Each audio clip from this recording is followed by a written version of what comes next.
Pleasure to have you back on the podcast. It's an absolute pleasure to be here. Now, in the past on The Ancients, we've covered in-depth topics on the Vandals, the Goths.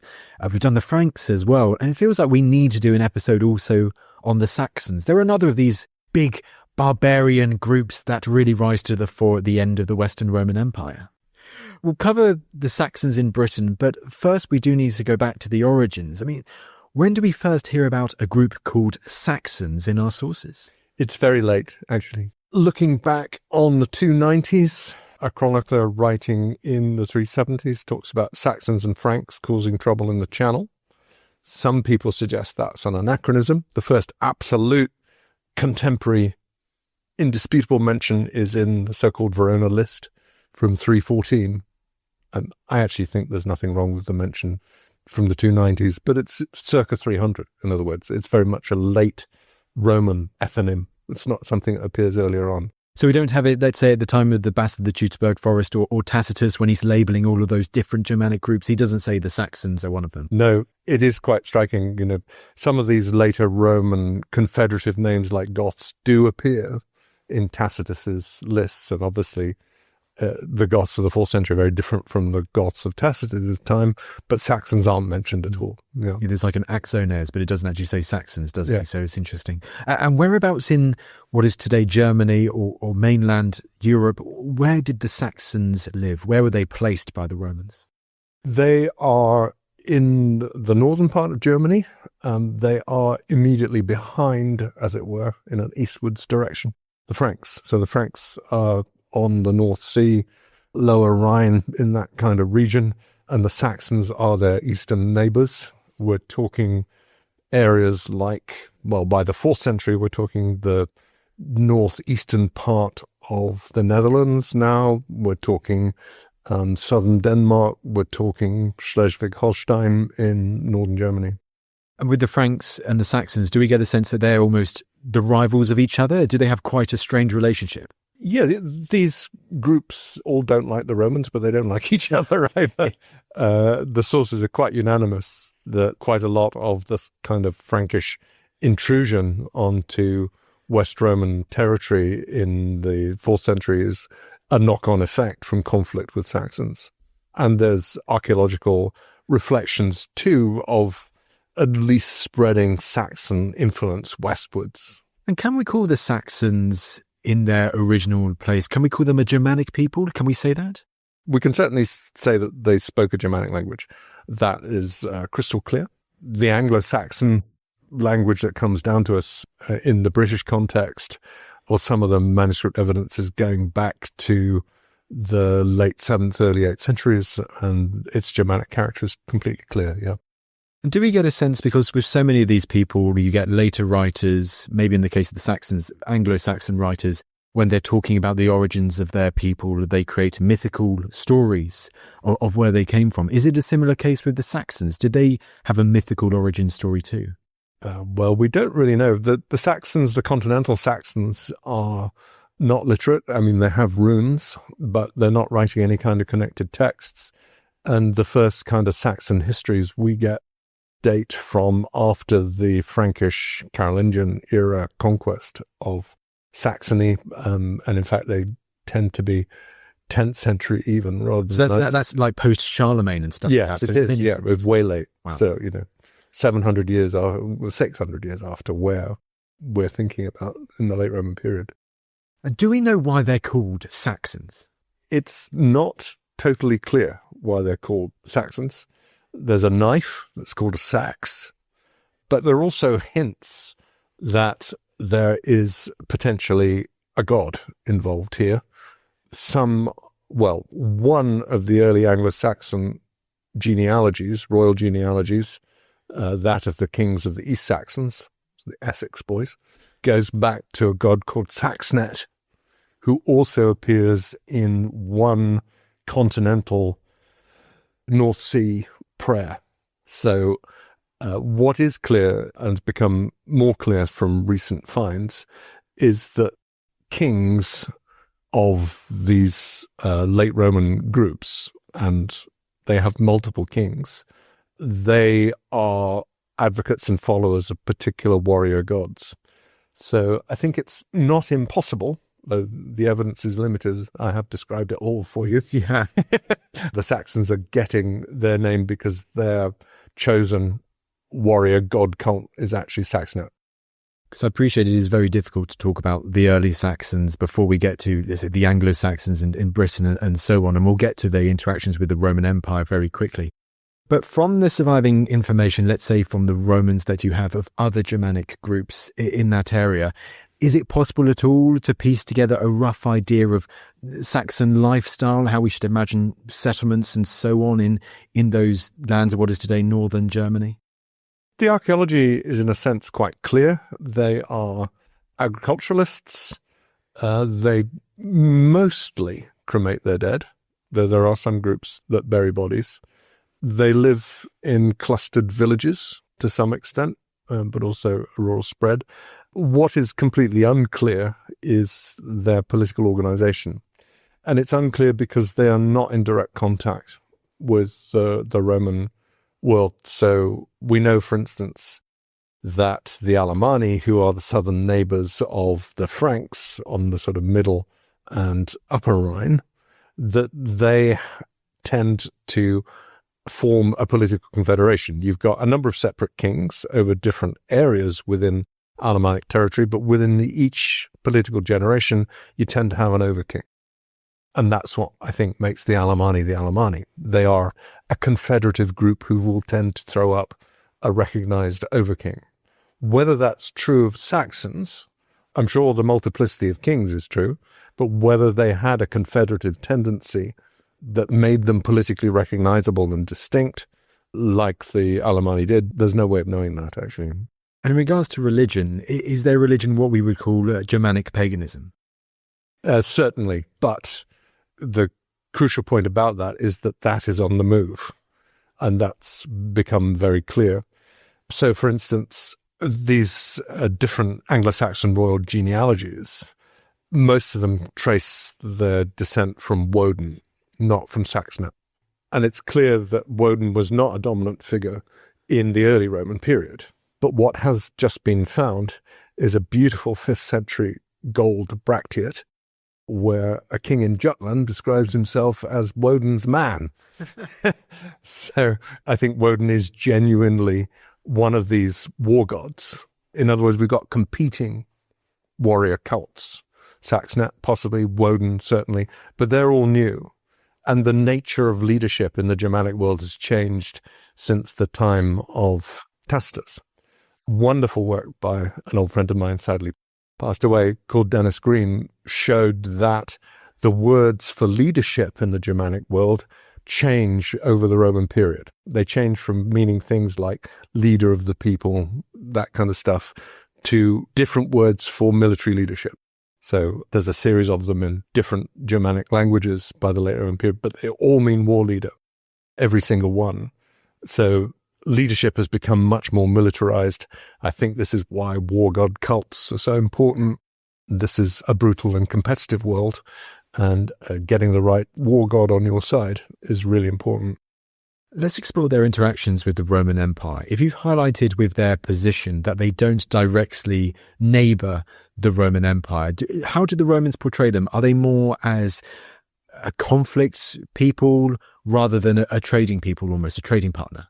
Certainly so. In those 4th century sources, we meet Saxons in two guises, either raiding along the Channel region or as destabilizing and disturbing Rome's immediate Frankish neighbors. So in both contexts, it's very much one of hostility.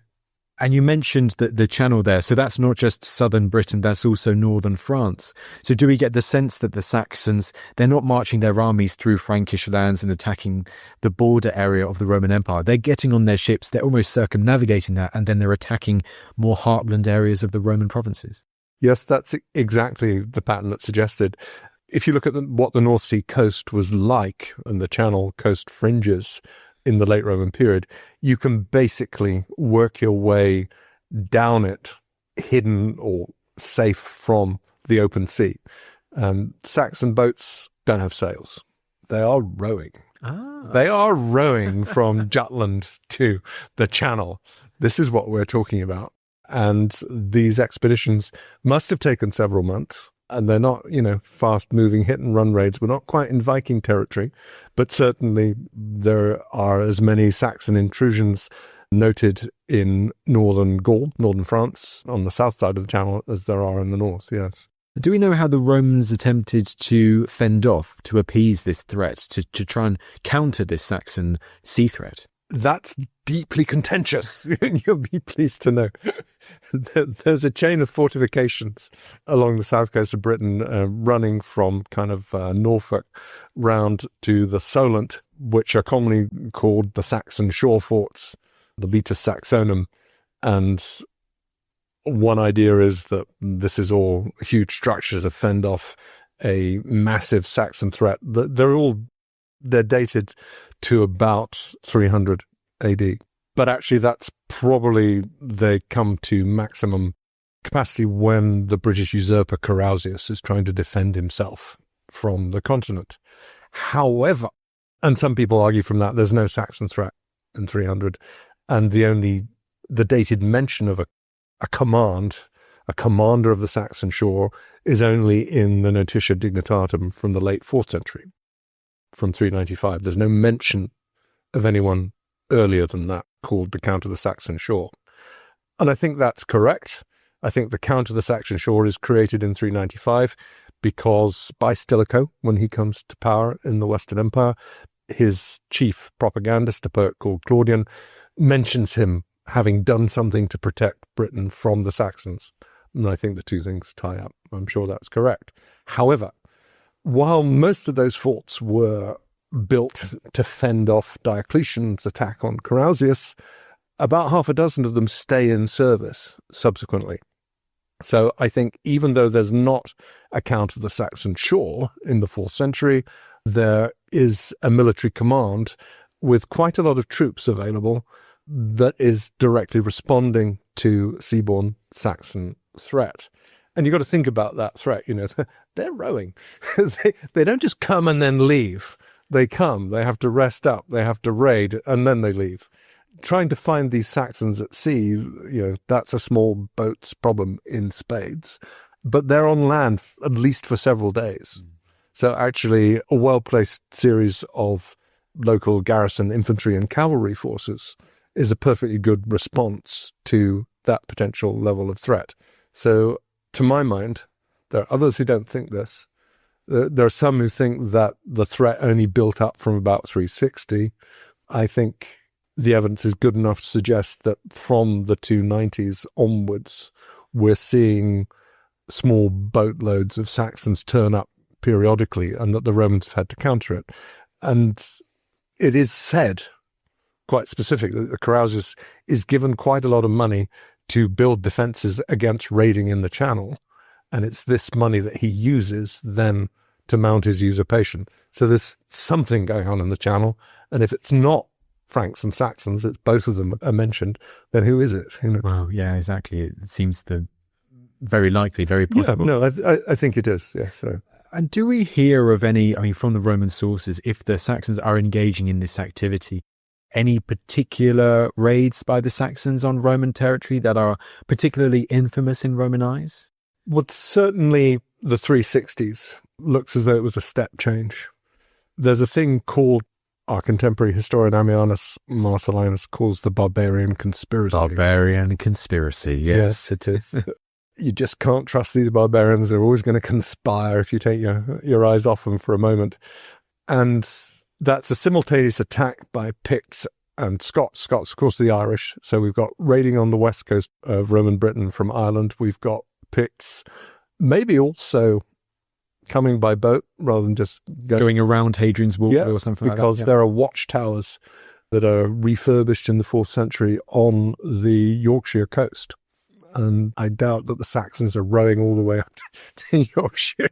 And at that point, that would be a cunning plan in spades. So, it's usually argued that these are the Picts, and I think that's entirely plausible that it's so. At that same time, that exact same moment, in the 360s, we then also get Saxons attacking in the south. There's been an attempt to say that that's not so, but the sort of majority opinion is now quite clear that what Ammianus seems to be saying is what he actually said, that we had Saxon raiding at that point in the mid-360s, and 2 British military commanders are killed. One who seems to have been the garrison commander in and around Hadrian's Wall, but then also someone else who's called the Count of the Maritime Tract is killed. And I suspect that that is the ancestral command position for the Count of the Saxon Shore. Saxon Shore. I think what Stilicho is doing is saying, I've completely changed everything. He's renamed, we've never seen any political action like that, of course, ever. So if we now go on to the early 5th century and this turbulent period in the Western Roman Empire, particularly around 408, I mean, what happens in 408 and how does this event around the Rhine, how does it probably affect the Saxons? It looks as though, and the sources are really rubbish. It's very important to understand. What's really frustrating is there was a wonderful account of this written by an East Roman ambassador, a man called Olympiodorus, who knew everything, wrote everything down, but it only survives in fragments. Damn. Yes. So there are hints, and 2 different people used him, Zosimus and Sozomen, and then there are independent fragments that survive in a very brief summary. And the trouble is that Zosimus certainly at least confused a few things as well. So this makes it quite tricky to know exactly what happens. But the broad outline would seem to be that in response to the Rhine invasion and of the Vandals, Alans and Sueves. That's what happens in 408. They cross the Rhine into Rome. Well, in 406. 406, my apologies. And Stilicho is unable to deal with that. That a local British military commander, well, a series of them, but it ends up being Constantine, he's the third and the one that doesn't get killed by the soldiers. He takes the field army troops from southern Britain, unites them with the field army troops, regional field army troops on the Rhine, and creates a usurpation and sells himself as the man who's going to deal with the Vandal threat. So he takes these troops off. And as far as we can see, they never come back. In the military listing from the early 420s, there is a field army account of Britain, but it's not clear whether he's in Britain, because by that date, a fleet that used to be on the Solent is now stationed in Paris. Right. It's called the Pevensey Fleet, but it's in Paris. So the thought is that the key elements of the Roman military in southern Britain are taken to the continent and never come back. The Hadrian's Wall units are probably still there. But what this effectively does is remove the umbrella of central Roman military protection from southern Britain. Whether that happens immediately in 408, whether it's confirmed by Flavius Constantius when he restores order in the Western Empire and says, no, we're not going to protect Britain, that is the level of detail we don't know, which I think Olympiodorus probably would have told us if we had it, but we don't have it. And do we think that triggers a Saxon response, or do they have their own threats on the continent and then they decide that Britain's their next best place? What does the removal of Roman troops from southern Britain, what does that do for the Saxons?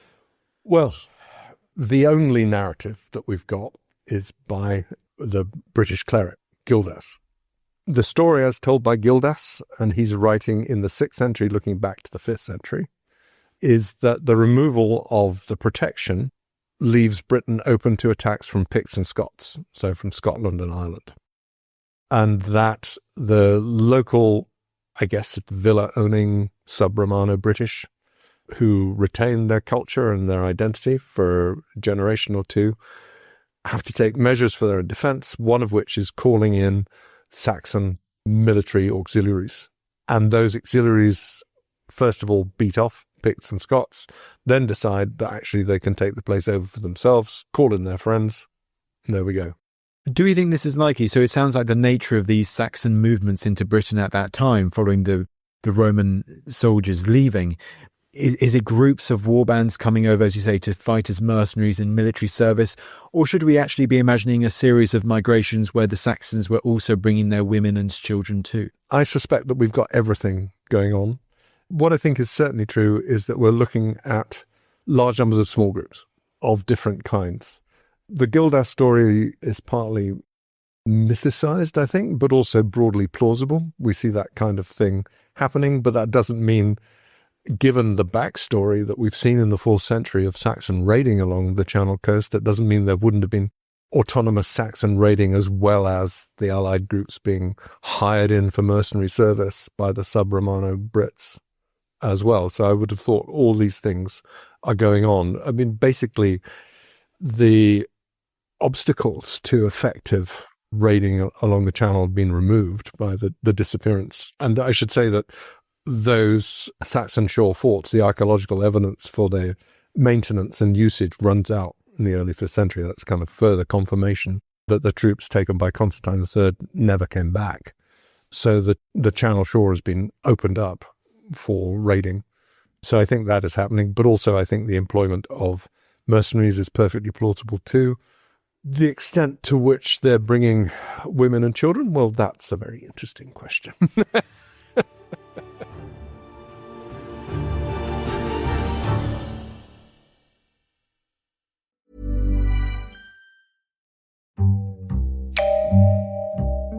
I'll have to keep my voice down because right now I'm between the actual bedsheets of some of history's most famous figures.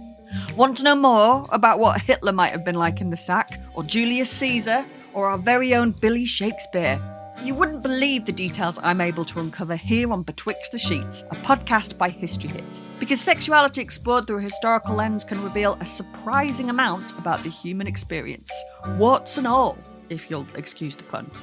And we don't just stop at sex. Expect outrageous scandals throughout the centuries, as well as probing into everyday issues, the nitty-gritty of human life that really connects us to all people throughout history. Join me, Kate Lister, every Tuesday and Friday on Betwixt the Sheets to find out more. Listen wherever you get your podcasts. Right, time to slide out of here and avoid the bedpan.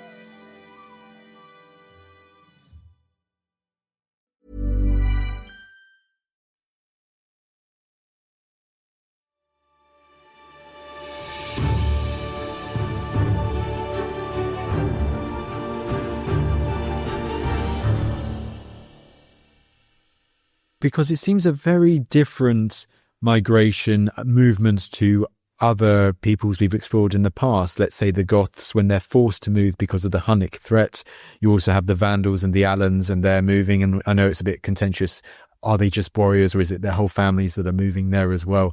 It seems like with the Saxons, it's not an unprecedented number of these people arriving in Britain, unlike it was with the Goths and the Vandals in those parts of the Roman Empire. They are small groups, but those groups keep coming over a prolonged period of time. Yes, that I think is exactly the right image to have in your head. The other way of putting it, it's a different way of saying the same thing, is actually Saxon migration into Britain is in effect not a cause of the fall of the Roman Empire, you might say. The Roman Empire has fallen in Britain in the sense that the imperial centre has abandoned the provincial population. And that's what makes it possible for very small group migration, multiple small group migration to happen. You try that, if the Goths had tried multiple small group migration across the Danube, they get smashed. It's because there isn't effective Roman military counteraction available within Britain that this kind of small group thing can happen. The overall balance between men and women and children, that is a really interesting question. You've got two kind of data sets because the narratives are rubbish. They don't work. So you've got to approach this problem laterally and come at it from a different direction.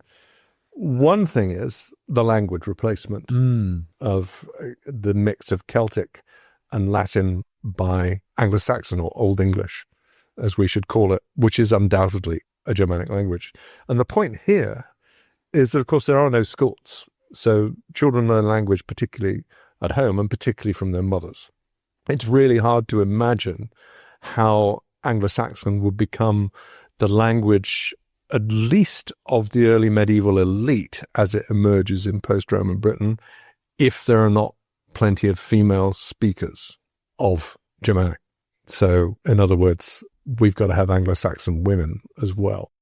That's one data set that's already there, and the dominance of Germanic language amongst the new elite of post-Roman Britain is quite clear.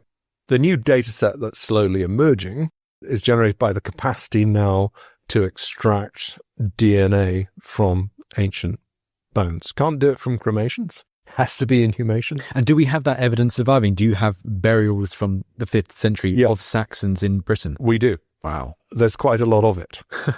But the numbers that have been tested so far are quite small.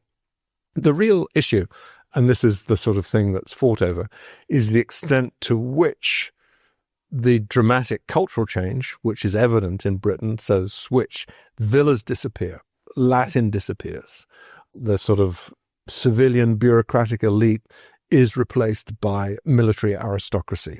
All of that everyone agrees about. What is disagreed about is the extent to which this new elite that we meet in the pages of Bede, from whose memory goes back to about, well, it goes back really to the arrival of the Roman mission in 597. Bede knows damn all about the 5th and earlier 6th centuries. He basically copies out Gildas. He doesn't. It's so striking to me that his historical memory and the memory of the people he grew up around doesn't stretch back into that period. So he relies on Gildas for that. And it's only from the time, the last decade of the 6th century onwards, that he's telling you stories about kings and things that are totally independent of that. Anyway, we're clear of the cultural change. The contentious issue is the extent to which that cultural change is driven by the arrival of Saxons. In other words, do Saxons predominate in the early medieval elite that we meet in the pages of Bede and in various other stories and are visible archaeologically? And it's that question that the DNA will, I think, eventually shed a lot of light on. So, I'm notoriously a migrationist.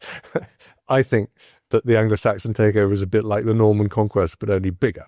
So in the Norman conquest, we know that the mass of peasants just stay where they are, but about 2,000 Norman families replace 3,500 Anglo-Saxon families as the dominant landowning elite. I think the Anglo-Saxon takeover was like that, but there are more Anglo-Saxons, as it were. But the alternative point of view is that a lot of sub-Romano Brits, as it were, buy into Anglo-Saxon culture. So they look like Anglo-Saxons, but they are actually natives. You don't take away the importance of migration if you do that, but you do reduce the numbers. The DNA will eventually address that point. So far, I think we've got one cemetery, but it's very interesting. It's from Buckland, which is a suburban parish in Dover, and you've got a cemetery there. And the DNA, it's something like 100 burials. Sorry, I can't remember the exact number off the top of my head. You get the DNA from the small bones inside the ear. That's where it's preserved best. And when I first started being interested in this, the DNA people were saying, no, you won't get any DNA out of bones in North European conditions. It's too wet and it's too cold. Well, actually you can. So it's really interesting.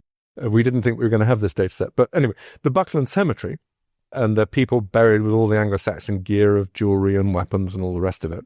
Most of the people, you can trace familial relations. They're very close together through the DNA, very precise ones. But it looks like they are mostly descended from immigrants who've arrived from northern continental Europe, i.e. Saxon areas, recently. There is one family which has entirely local Roman British DNA, looks exactly the same. I mean, that's one cemetery. There are hundreds of cemeteries. My gut instinct is that that's probably going to be about right. In other words, that a small number of the old Roman British elite make it into the new Anglo-Saxon elite, but most of it is actually immigrant. That's exactly the pattern from the Norman conquest, for instance, where I think by Doomsday Book there are 2 Saxon landowners left. Just slight tangents before we kind of continue on this. You also mentioned, of course, the famous words Anglo-Saxon. So what's the Anglo part of that as well? Is this the Angles who also live in that area of northern Germany? Yeah. Yes, these are the Angles traditionally associated with Angeln. The Anglian kingdoms of England, the people who call themselves Angles, are East Angles, of course, probably the Northumbrian, 2 separate kingdoms, Bernicia, Deira, to start with, Middle Angles. Their royal genealogies trace their name from Woden, interestingly. That's very striking. It's interesting as the 5th century goes on, and maybe as a hypothesis, if we take Gildas's account that these early Saxon arrivals, they're in small groups and they're coming almost as mercenaries to fill the void of the Roman soldiers have gone. But could it be then, as time goes on, word reaches back to Saxon heartlands that actually Britain is a nice place and there's opportunity now there? So maybe the size and scale of the migrations increases over the course of that century, and you get the families then moving across. I guess it's no surprise that the southeast of England is one of the biggest areas for it as well, given the proximity of it compared to other areas of Britain. And that ultimately, in a way, I mean, catalyzes might be the wrong word, but almost like a snowball as it's building up and up and up. Maybe as the decades go on in the 5th century, more and more Saxons are coming across when they hear of the opportunities, and it's no longer just soldiers, it's also women and children too. I think that that's entirely likely, and that's kind of the model that I have in my head. I think there are some crunch moments. So the continental Roman chronicles in the 5th century tell us that the manure hits the air conditioning in Britain in about 440. Right. And it seems to me that might be Gildas's mercenary revolt moment, there or thereabouts. So there's a Saxon mercenary of revolt in Gildas's account. Yes. And they encourage other people to come over. They get fed up with just receiving the interest on the real estate through tax payments, decide they'd like to control the real estate for themselves. But Gildas's story is not one of final defeat, because in Gildas you have this kind of potential Arthur figure, Aurelius Ambrosius, who leads a British counterattack. And he's successful. He wins this victory at Mount Baden, wherever the hell that is. Ambrosius Aurelianus. Yes, absolutely. Where the hell is that? People would give their eye teeth to that. But anyway, it doesn't say that the Saxons are wiped out, but it's certainly suggesting that Saxon intrusion is contained. And if you run the chronology and thinks that 440 is the mercenary revolt, that's around 500, would have to be. Certainly there or thereabouts. Yet swing forward 100 years to when Bede starts up, and Anglo-Saxons have taken over all of northern England, everywhere to the Welsh border, and are right on the fringes of Devon. I mean, they've got Somerset. So another big moment of expansion has happened between the victory that Gildas records circa 500 by the Brits and the situation that we have very well documented for us by Bede. So the Saxons keep coming back, and I think they do, back. Yes. And the conditions on the other side of the North Sea, I mean, there is marine intrusion, that's been documented. There might be negative push factors as well. But I certainly think that a flow of increasing momentum is extremely likely. And it will be small groups. I mean, the Sutton Hoo ship didn't have a mast, doesn't have sails. It's a rowing boat. There's no sign of sails amongst being used by these populations until the Viking period in the 8th and 9th centuries. So they are rowing. Bigger rowing boats, smaller rowing boats, but they are rowing. It's not impossible that they could have hired ships with sails from the sort of more Roman parts. And I wouldn't put that out. You know, the Goths, when they raid across the Black Sea in the 3rd century, hire ships and sailors from the old Greek cities of the Black Sea coast. So you couldn't rule that out, and it might be possible to put together larger migration groups on that basis. But as far as we know, at least, we're talking about migration groups that are being carried by rowing boats.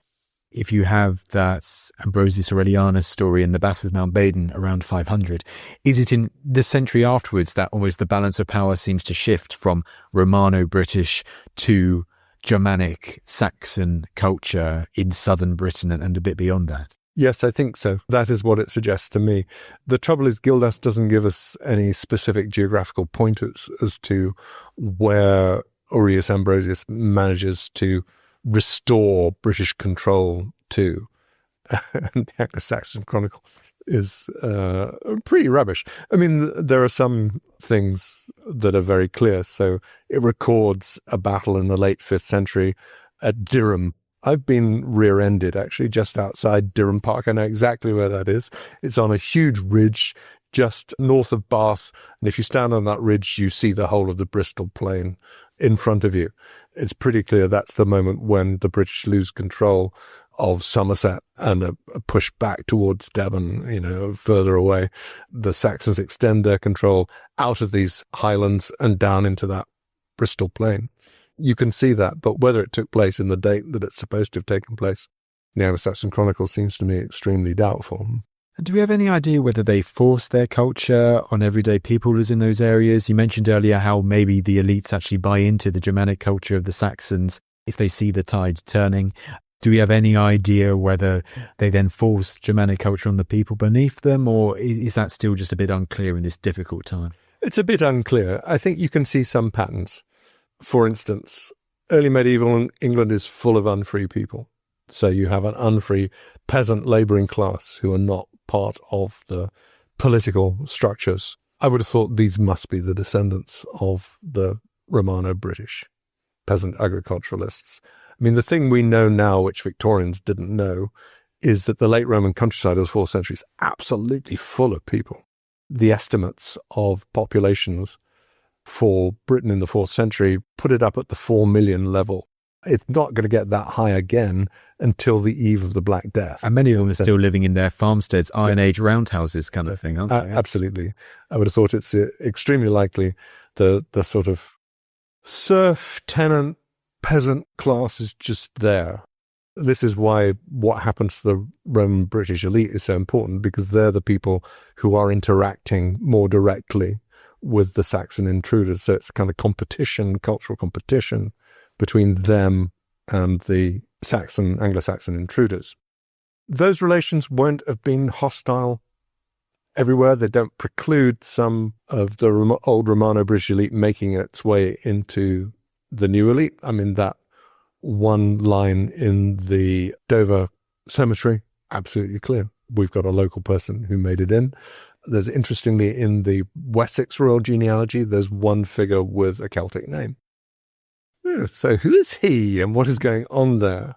And then the late 7th century law code of Einar, who is King of Wessex in the 690s, does recognize that there are British landowners within the Wessex kingdom, but it gives them only half the virgil, the social value of their Anglo-Saxon counterparts.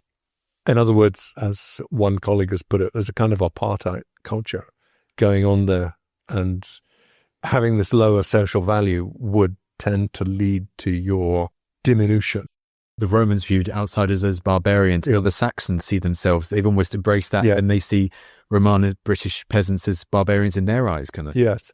So I think there will have been a lot of local alliances, but they are unequal alliances. Right.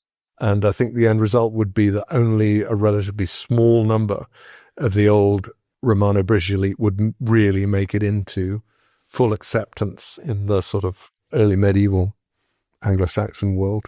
I was going to ask maybe if there was potential examples of ethnic cleansing, or, I mean, as horrific as it is, or if there is evidently at times strong resistance to the Saxons. We mentioned Mountbaden especially, that presumably there is some hatred between the two groups, at least for a period of time. Yeah, you're fighting an existential struggle for control of the real estate, very nice real estate of central and southern England, all this kind of good agricultural land.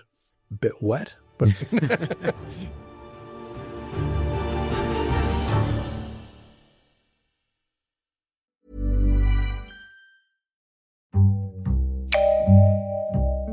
I'll have to keep my voice down because right now I'm between the actual bedsheets of some of history's most famous figures.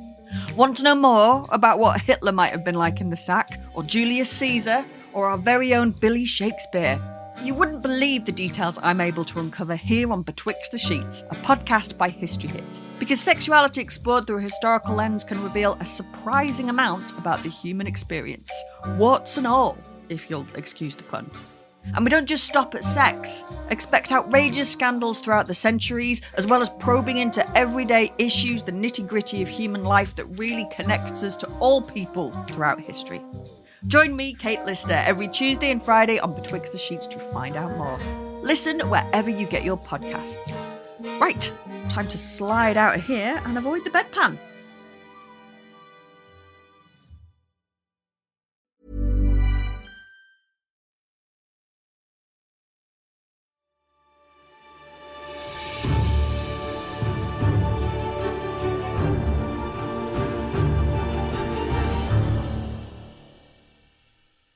We won't go too far into the medieval period because we'll be stepping too much on Gone Medieval's toes. But is it once that balance of power has shifted and the Saxons are very much amongst the elite, or the Romano-British survivors have bought into the Saxon ideas, is it not long after that, by the time we get to Bede, that you then see that grow out into the Anglo-Saxon kingdoms that we know so well for the early Middle Ages in Britain today?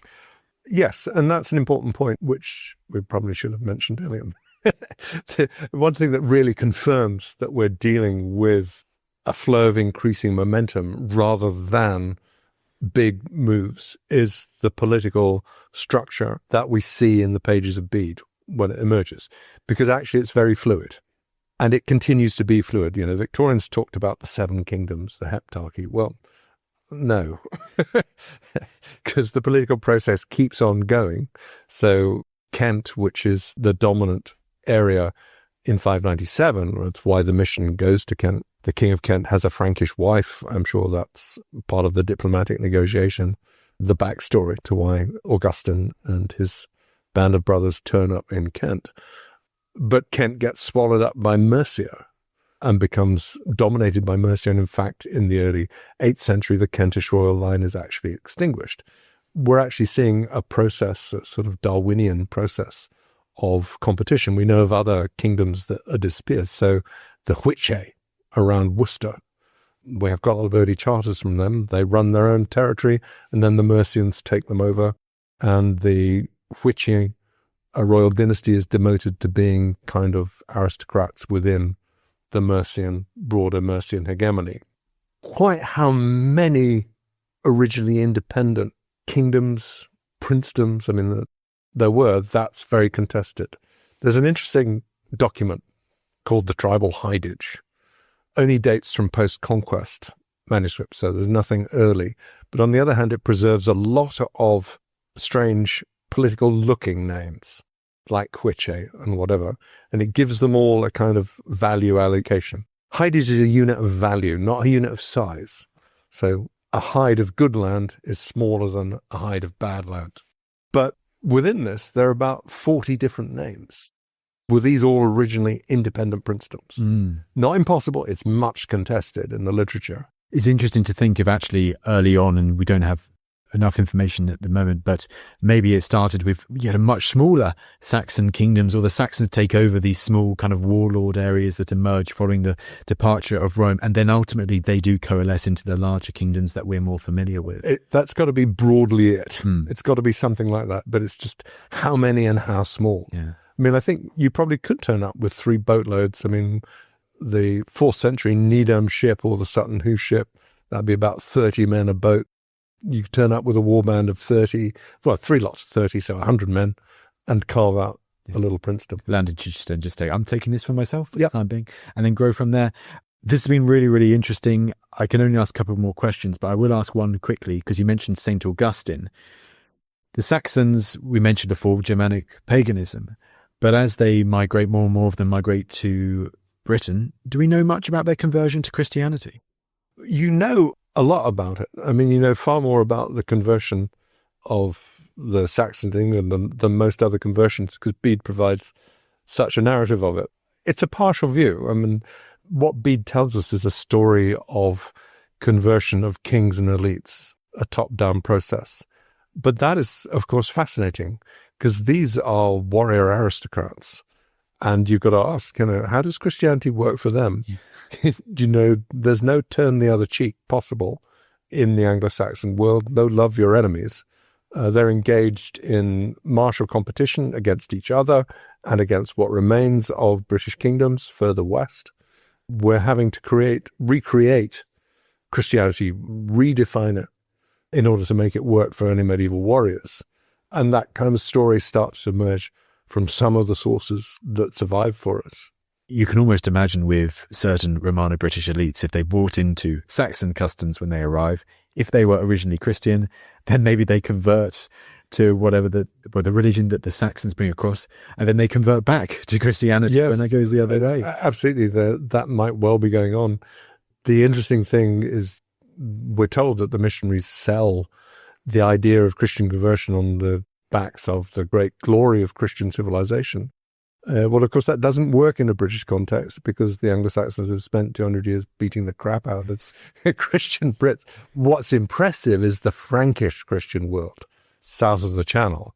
This is where we have Merovingian kings in their absolute glory and their prime, and Kent's relationships with the Frankish world are very close. This is why Ethelbert of Kent has a Frankish wife, a Frankish princess as a wife. So, that's the conduit, or that's trajectory from which Christianity looks impressive, not from the Romano-British side. And that's another important point to highlight, isn't it? That the Saxons, when they reach Britain, they're not then isolated on the island. They still retain those contacts to the mainland of Europe.